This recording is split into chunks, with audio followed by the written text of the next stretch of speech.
Hello दोस्तों मैं अभी टाइगर 3 मूवी को देखकर लौट कर आया हूँ एंड सबसे पहले आप सभी को दिवाली की बहुत बहुत शुभकामनाएं।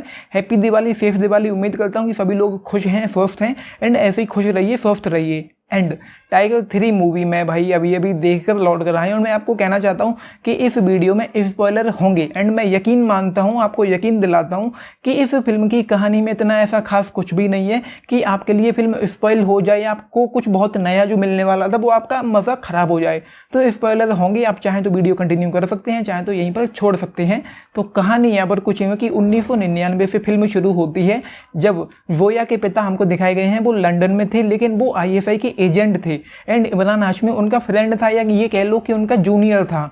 एंड वो एक एक्सीडेंट में या एक ब्लास्ट में उनकी मौत हो जाती है। उसके बाद जोया को ट्रेन करता है इमरान हाशमी यानी कि आतिश रहमान जो पाकिस्तान का ISI का एजेंट है एंड उसके अंडर जोया पली बढ़ी, उसने ट्रेन किया एंड वो जोया भी ISI में पहुंच गई। फिर पिक्चर पहुंचती है आगे जहां पर हमको गोपी यानी कि यार रणवीर शौरी देखने को मिलते हैं, जिसको हमने टाइगर 1 मूवी में भी देखा था, मतलब एक था टाइगर में हमने उसको देखा था।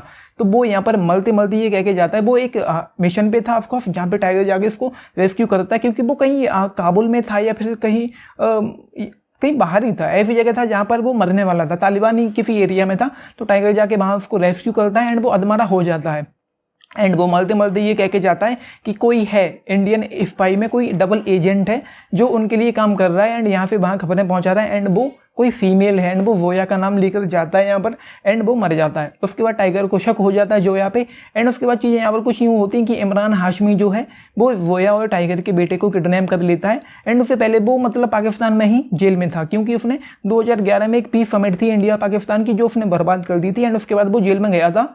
उसके बाद वो वहाँ से निकल जाता है किसी तरह से एंड वो जोया और टाइगर के बेटे को धर लेता है, जूनियर को वो धर दबोचता है एंड उसके बाद उसके कहने पर जोया और टाइगर एक मिशन करते हैं आतिश रहमान के लिए यानी कि इमरान हाशमी के लिए।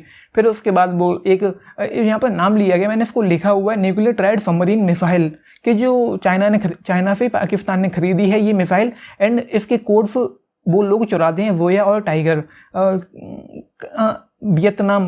ये लोग तुर्की से इस्तांबुल से ये कोड चुराते हैं, पाकिस्तान पहुंचते हैं एंड उसके बाद जोया और टाइगर इंडिया के लिए टेररिस्ट हो जाते हैं या यूँ कह लो कि गद्दार हो जाते हैं। एंड इमरान हाशमी का यहाँ पर प्लान ये है कि वो पाकिस्तान की जो PM साहिबा हैं, ईरानी उनका नाम है, वो अपनी तरफ से इंडिया के लिए दोस्ती का हाथ बढ़ाती, मतलब अमन चाहती हैं। वो ये चाहती हैं कि अब हम टेररिज्म को ख़त्म करके या दुश्मनी को ख़त्म करके अपनी आपस में दोस्ती का हाथ बढ़ाएं। एंड इमरान हाशमी ऐसा नहीं चाहता कि इन लोगों के बीच में दोस्ती हो, वो तख्ता पलट करना चाहता है एंड खुद पाकिस्तान का PM बनना चाहता है। ये है फिल्म की कहानी। एंड यहाँ पर जो टाइगर है वो उनको धर लेता है, इमरान हाशमी टाइगर को धर के पाकिस्तान ले जाता है एंड वहाँ पे उसका वही प्लान है कि तख्ता पलट करना है। अब टाइगर का क्या है कि भाई वो तो पाकिस्तान का दामाद है, तो भाई जाहिर सी बात वो अपने दामाद का जो फर्ज है वो निभाएगा।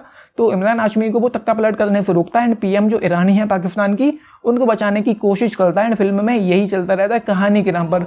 यहाँ पर मतलब एक इमोशनल भाव, एक इमोशन है ही नहीं, क्योंकि जिस देश के साथ हमारे कभी रिश्ते अच्छे रहे ही नहीं, हम जब भी मिले जंग के मैदान में मिले, आमने सामने मिले, लड़ते हुए मिले, तो भाई उस देश के लिए उस देश पर क्या हो रहा है, क्या खतरा मंडरा रहा है, क्या हो रहा है उस देश के साथ, उसका इमोशनली हमारे साथ कोई कनेक्शन बन ही नहीं पाता।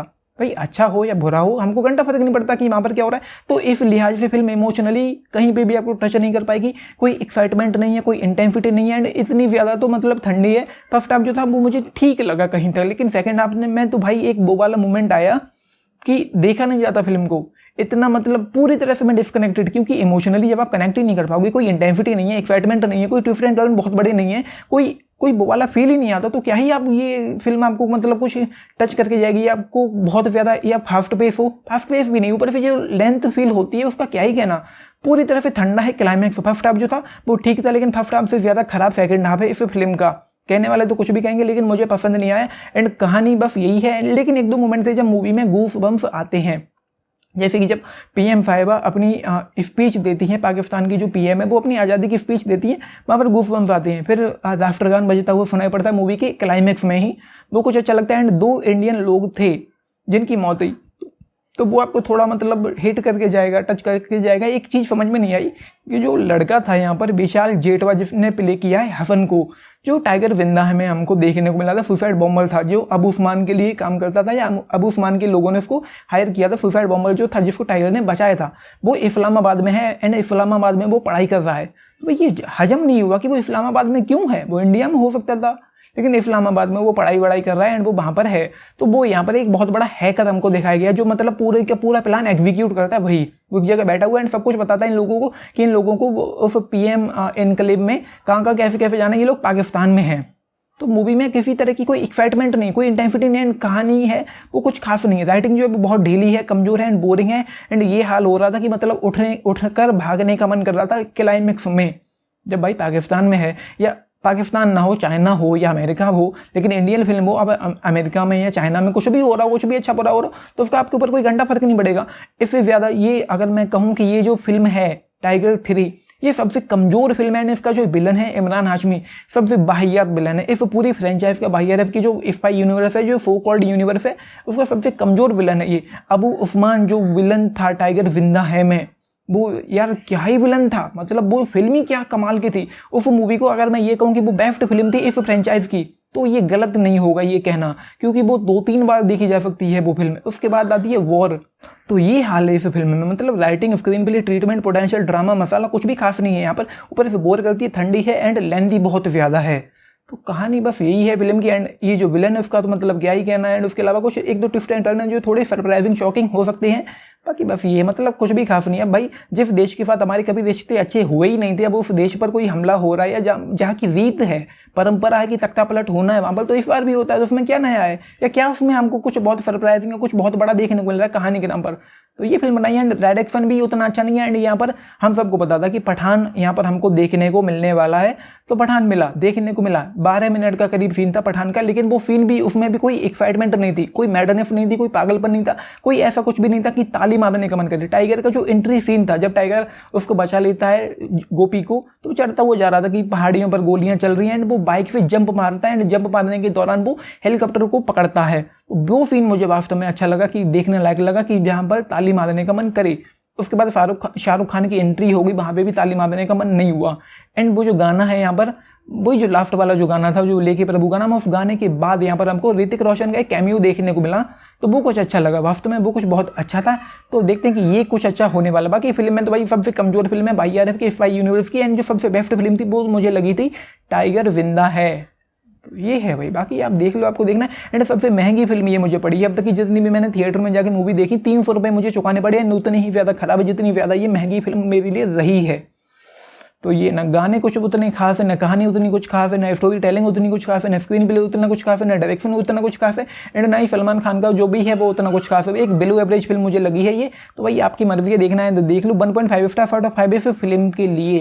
बाकी 10 में से आप पूछे तो मैं केवल 3 या 4 स्टार देना चाहूँगा। 4 स्टार ले लो 10 में से, एंड 1.5 स्टार आउट ऑफ 5 इस फिल्म के लिए। आपने देखी है, लेके बताना है, कुछ भी खास नहीं है भाई, क्या ही बना के रखा भाई। इसकी जगह ये इंडिया में सेट होती है, इंडिया पर कोई हमला होने वाला होता तो वो कुछ आपको इमोशनली हिट करके जाता है। एंड एक डायलॉग था, मैंने यहाँ पर नोट किया हुआ है, छोटी स्क्रीन देखना छोड़ो भाईजान, मैं आपको बड़े पर्दे पर लाइव एक्शन दिखाता हूँ। ये सलमान खान कहते हैं पाकिस्तान में जब वो जेल में बंद थे, जब वो वहाँ से भागने की कोशिश करते हैं। तो ये है, बाकी कुछ भी उतना खास नहीं है। इमरान हाशमी का क्या विलन है, मतलब वो जो विलन है उसके पीछे का जो रीजन है टाइगर के साथ, उसका एक डायरेक्ट कनेक्शन है, उसको मारना चाहता है, बॉस का भी एक रीजन पता चला। तो बाकी बस ये है। एंड आमिर बशीर यहाँ पर हमको रिहान नज़र यानी कि जोया के पिता के किरदार में देखने को मिले हैं।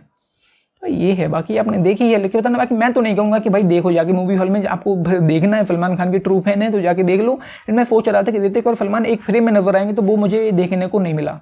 तो ये 1.5 स्टार आउट ऑफ 5 में देखी है, लेकिन बताना। एंड लाइक शेयर सब्सक्राइब भी करना चैनल को। वीडियो को this is Nitish, thank you.